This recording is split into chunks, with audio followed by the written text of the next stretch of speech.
विधि का विधान। लोग कहते हैं कि किस्मत का लिखा कभी नहीं टल सकता। जो भगवान ने आपके किस्मत में लिख दिया है वो कभी कोई नहीं टाल सकता। जो होना है वो होकर ही रहेगा। ये बात बिल्कुल सच है। आज मैं आपको दो कहानी सुनाऊंगी, दो अलग अलग कहानी, लेकिन इस कहानी से ये साबित होगा कि वाकई में किस्मत का लिखा कोई नहीं टाल सकता। तो चलिए अब मैं आपको कहानी सुनाती हूँ। एक बार भगवान विष्णु गरुड़ जी पे सवार होकर के कैलाश की ओर जा रहे थे। उड़ के कैलाश की तरफ जाते हुए गरुड़ जी की नज़र एक घर पे पड़ी जहाँ पर दो बारातें आई हुई थीं। गरुड़ जी को ये देखकर बड़ा आश्चर्य हुआ कि एक ही घर में दो बारातें क्यों आई हैं। दुल्हन तो एक ही नज़र आ रही है। तब उन्होंने भगवान विष्णु से कहा कि प्रभु, ये सब क्या माजरा है। एक ही घर में एक ही दुल्हन के लिए दो बारात कैसे आया है। तब भगवान विष्णु ने कहा कि एक ही लड़की के लिए ये दोनों बारात आए हुए हैं, क्योंकि एक बारात लड़की के पिता ने जो पसंद किया है उस लड़के के यहाँ से आया है, और एक बारात लड़की के माँ ने जिस लड़के को पसंद किया है उसके यहाँ से आया है। और ये दोनों लड़के बारात लेकर एक ही लड़की से ब्याह करने आए हैं। इस बात पे गरुड़ जी ने पूछा, तो प्रभु, लड़की की शादी किस लड़के के साथ होगी। तब भगवान विष्णु ने कहा कि उस लड़की की शादी उसी लड़के से होगी जिसको उसकी माँ ने पसंद किया है, क्योंकि उस लड़की के नसीब में वही लड़का है। इसीलिए माँ द्वारा पसंद किए हुए लड़के के साथ ही लड़की की शादी होगी। फिर वो कैलाश पर्वत की ओर चल दिए।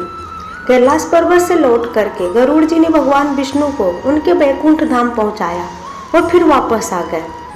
उन्होंने सोचा कि मैं देखता हूँ विधि का विधान को बदलकर कि अगर लड़की के नसीब में वही लड़का लिखा है जो उसकी माँ ने पसंद किया है, तो मैं उस लड़के को ही यहाँ से हटा दूंगा। ना वो लड़का रहेगा और ना ही उसकी शादी उस लड़के से होगी। गरुड़ जी ने उस दूल्हे को उठाया और ले जाकर के एक वीरान टापू पे रख दिया। थोड़ी देर बाद उन्हें ध्यान आया कि यहाँ तो कुछ भी नहीं है, ये टापू तो बहुत ज़्यादा वीरान है, ना यहाँ खाने पीने की कोई चीज़ है, तो ये लड़का तो बिना खाए यहाँ भूखे प्यासे मर जाएगा और इसकी मृत्यु का पाप मेरे सर लग जाएगा। ऐसा सोचकर गरुड़ जी वापस वहाँ से लौटे। उन्होंने सोचा कि क्यों ना मैं इसके खाने पीने का कुछ इंतजाम कर दूँ। इधर लड़की के घर लड़का गायब होने की वजह से सारे लोग परेशान थे कि दूल्हा अचानक कहाँ गायब हो गया।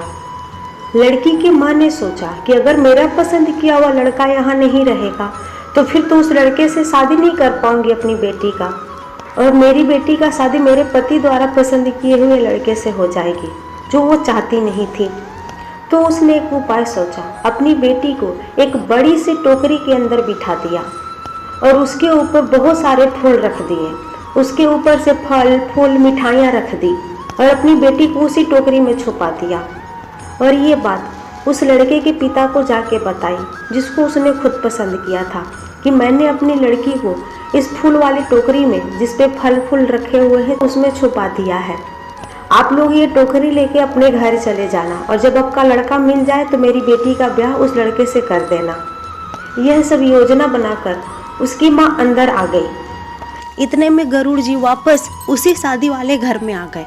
उन्होंने फल और मिठाइयों से भरा हुआ जो टोकरा देखा तो उन्होंने सोचा कि क्यों ना यही टोकरी उस टापू पर ले जाके रख दूं, जिससे उस लड़के को खाने पीने की दिक्कत ना हो।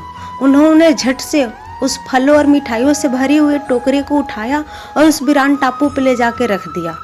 इधर लड़का भूख और प्यास से व्याकुल था। फलों की टोकरी देखते ही उसने तुरंत ही उसमें से फल और मिठाइयाँ निकालने लगा। तभी उसकी नज़र उस दुल्हन के ऊपर पड़ी जिसके साथ उसकी शादी होने वाली थी।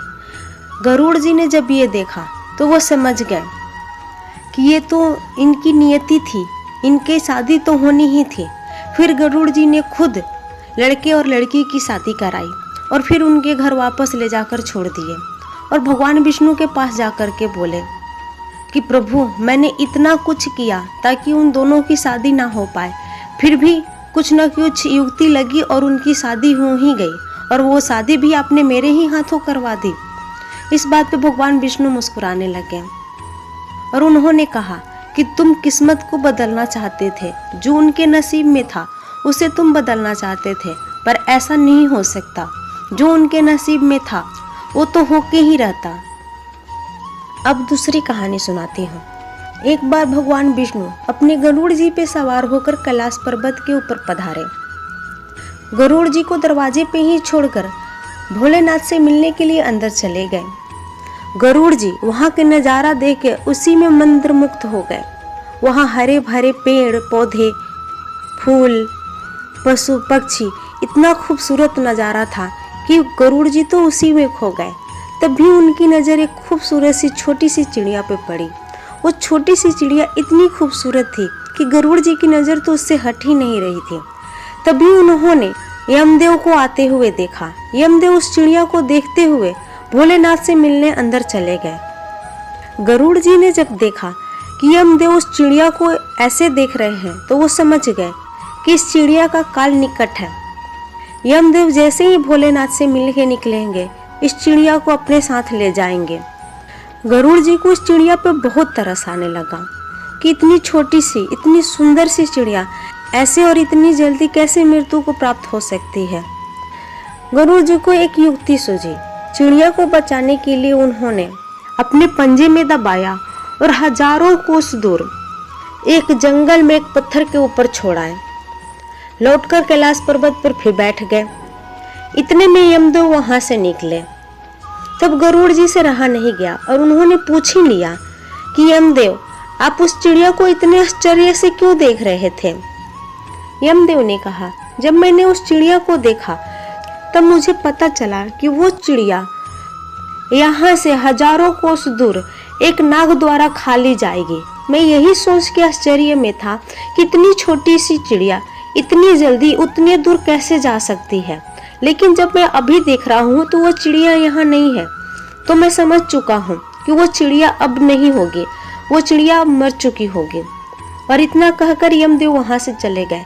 गरुड़ जी को अपने किए पे बहुत पछतावा हो रहा था और एक बात उन्होंने मान ली कि विधि का विधान कोई नहीं टाल सकता, चाहे जिंदगी हो या मौत, शादी ब्याह, कुछ भी पहले से लिखा हुआ होता है और उसको कोई नहीं टाल सकता। तो दोस्तों, देखा आपने, इन दोनों कहानियों से ये साबित होता है कि किस्मत का लिखा कभी कोई नहीं टाल सकता। कोई भी अच्छा बुरा कुछ भी होता है तो सोचता है कि इस गलती की वजह से बुरा हो गया, हमने ये किया तो हमारे साथ अच्छा हुआ, पर सब कुछ पहले से लिखा हुआ होता है। जो होना है वो होके ही रहता है। कभी कोई भी अपनी किस्मत को नहीं बदल सकता। अगर आपको ये कहानी पसंद आई हो तो प्लीज़ मेरे चैनल को लाइक करें, सब्सक्राइब करें और शेयर करें, और हाँ, कमेंट करना बिल्कुल ना भूलें। Thank you very much.